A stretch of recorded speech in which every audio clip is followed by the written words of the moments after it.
Asia కప్‌లో India and Pakistan మధ్య జరిగినటువంటి మ్యాచ్ తర్వాత భారత్ ప్లేయర్స్ ఎవరైతే ఉన్నారో వాళ్ళెవ్వరు గూడా పాకిస్తాన్ ప్లేయర్స్‌కి షేక్ హ్యాండ్ ఇవ్వలేదు. సో, ఈ షేక్ హ్యాండ్ ఇవ్వకపోవడం గురించి సర్వత్రా చర్చ నడుస్తుంది. సోషల్ మీడియాలో గానీ, న్యూస్ ఛానల్స్‌లో గానీ దీని గురించి డిస్కస్ చేసుకుంటున్నారు. అంటే పొలిటికల్ ఇష్యూస్ ఏమన్నా ఉన్నాయా? పొలిటికల్ లీడర్స్ చెప్పడం వల్లే ఇట్లా చేశారా ప్లేయర్స్ అందరూ అని యాక్చువల్‌గా సోషల్ మీడియాలో టాక్ నడుస్తుందనమాట. జనరల్‌గా చూసినట్లయితే గౌతమ్ గంభీర్ కూడా ఒక మెంబర్‌గా ఉన్నారు బీజేపీ పార్టీలో. మేబీ అది కూడా ఒక కారణం కావచ్చేమో. ఓకేనా. సో, అవన్నీ అయితే నాకు తెలీదు. ఓకేనా. సో, ఇంటర్నల్‌గా అయితే ఏం జరిగిందో నాకు తెలీదు. కానీ నాకు తెలిసినంత వరకు నా అభిప్రాయాన్ని నేను ఇక్కడ చెప్తున్నాను. సో, ఇది దీని వెనకాల పొలిటికల్ బ్యాక్‌గ్రౌండ్ ఉండాల్సిన అవసరం లేదు. ఏదైతే కళలు ఉంటాయో ఆ కళలన్నీ కూడా మనిషిని బ్రతికించడం కోసం మాత్రమే యూజ్ అవుతాయి. సో, ఆ కళల్లో స్పోర్ట్స్ అనేటువంటిది కూడా ఒక కళ అనమాట.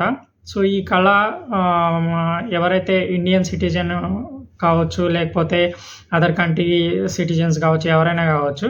అంటే ఎవరైతే క్రికెట్ అభిమానులు ఎవరైతే ఉంటారో ఆ క్రికెట్ అభిమానులందరికీ ఉత్సాహాన్ని ఇవ్వడంతో పాటు ఆనందాన్ని, ఆహ్లాదాన్ని పంచుతుందనమాట. ఒక ఎంటర్‌టైన్‌మెంట్ లాగా యూజ్ అవుతుంది. ఈ ఎంటర్‌టైన్‌మెంట్ అనేటువంటిది మనిషికి ఉత్సాహాన్ని, ఆనందాన్ని కలగజేస్తుంది. దానివల్ల మనిషి యొక్క ఆరోగ్యం అనేటువంటిది బాగవుతుంది అనేటువంటి ఒక అభిప్రాయం కూడా ఉంటుందన్నమాట. ఓకేనా. సో, ఎప్పుడైతే మనిషి సంతోషంగా ఉంటాడో అప్పుడు మాత్రమే ఆరోగ్యకరంగా ఉంటారనేది వాస్తవం, అందరికి తెలిసిన విషయమే. సో, ఈ ఎంటర్‌టైన్‌మెంట్ స్పోర్ట్స్ అనేటువంటిది ఒక ఎంటర్‌టైన్‌మెంట్ గేము. ఇది మనిషికి ఉత్సాహాన్ని, ఆనందాన్ని కలగజేస్తుంది. అంటే సింపుల్‌గా చెప్పుకోవాలంటే ఏ కళలైనా సరే మనిషిని బ్రతికించడానికి యూజ్ అవుతాయన్నమాట. అంటే మనిషి ఆనందంగా ఉన్నప్పుడు ఖచ్చితంగా ఆరోగ్యంగా ఉంటాడు కాబట్టి కళలనేవి మనిషిని బ్రతికించడానికి. అయితే ఈ టెర్రరిజం అటాక్ జరిగిందో ఇండియా మీద ఆటోమేటిక్‌గా అందరి ఇండియన్ సిటిజన్ యొక్క మనసులో ఒక రకమైనటువంటి అసహనము, బాధ అనేటువంటిది సహజంగానే ఉంటుందన్నమాట. అందులో భారత్ క్రికెటర్స్ కూడా ఒకరే. వాళ్ళు కూడా ఇండియన్ సిటిజన్సే కాబట్టి. సో, వాళ్ళకు కూడా బాధ, అసహనం అనేటువంటిది ఆటోమేటిక్‌గా ఉంటుంది. అంతేకాకుండా ఈ భారత్ క్రికెటర్స్ ఎవరైతే ఉన్నారో వాళ్ళు జీతాలు తీసుకోవడం గానీ, ఓకేనా, వాళ్ళందరూ ప్రెజెంట్ అంటే ఒక హై పొజిషన్‌లో ఉండడానికి కారణం భారతీయ అభిమానులు మాత్రమే. ఓకేనా. సో, ఈ భారతీయ అభిమానుల్లో ఏర్పడినటువంటి అసహనం భారతీయ క్రికెటర్స్ మీద కూడా చూపించేటువంటి అవకాశం ఏర్పడుతుంది.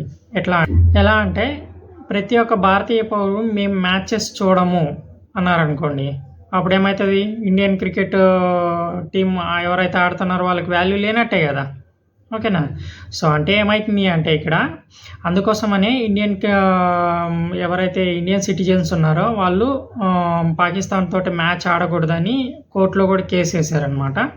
కాకపోతే కోర్టు దీన్ని సీరియస్‌గా తీసుకోలేదు. కేస్‌ని తీసుకోకుండా రిజెక్ట్ చేసిందనమాట.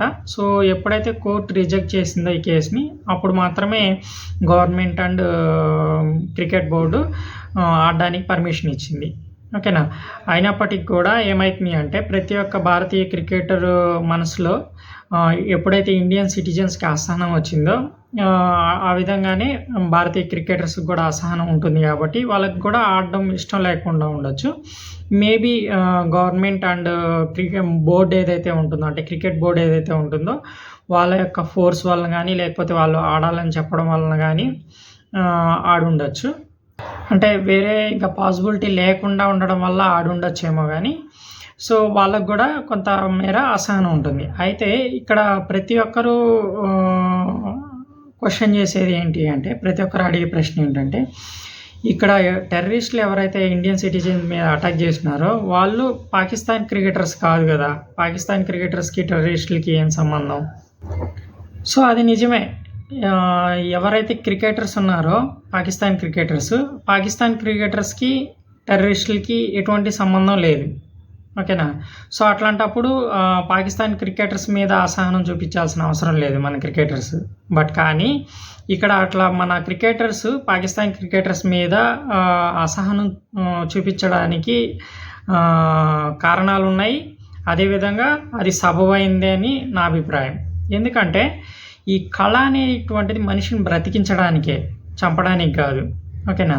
సో, ఈ క్రికెటర్స్ ఎవరైతే ఉన్నారో, ఈ టెర్రరిస్టులు ఎవరైతే మా భారతీయ ఇన్నోసెంట్ పీపుల్స్ మీద, అంటే భారతీయ పౌరుల మీద, అమాయక ప్రజల మీద అటాక్ చేశారో, దాన్ని ఈ కళాకారులైనటువంటి క్రికెటర్స్ ఎవరైతే ఉన్నారో వాళ్ళు ప్రశ్నించాలి.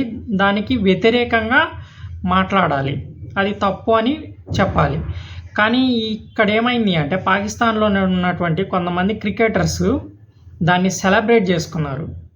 అంతేకాకుండా అది వాళ్ళేదో గొప్ప పని, అంటే టెర్రరిస్టులు ఏదో గొప్ప పని చేసినట్టు వీళ్ళు సోషల్ మీడియాలో భారత్‌కి వ్యతిరేకంగా పోస్టులు పెట్టినారు కొంతమంది క్రికెటర్లు. మీరు గమనించినట్లయితే సోషల్ మీడియాలో అఫ్రీది అనే వ్యక్తి ఎవరైతే ఉన్నారో, senior player, present Pakistan cricket నుంచి రిటైర్ అయిన వ్యక్తి అతనైతే బైక్‌లు వేసుకొని ర్యాలీ చేపట్టి ఏదో ఇండియా మీద ఒక అద్భుతమైనటువంటి సక్సెస్‌ని సాధించినట్టు సెలబ్రేషన్ చేశారనమాట.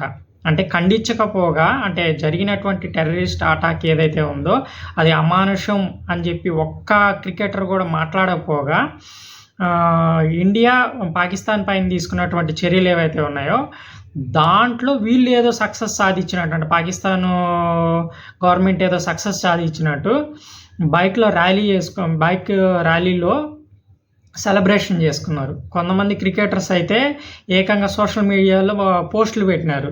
ఓకేనా? డిఫరెంట్ పోస్టులు మీరు కావాలంటే గమనించండి. సో, ఇవన్నీ చూస్తుంటే ఎట్లా ఉంది అంటే, వాళ్ళు కళాకారులు అయిన వాళ్ళు ఇట్లా చేయకూడదు యాక్చువల్గా.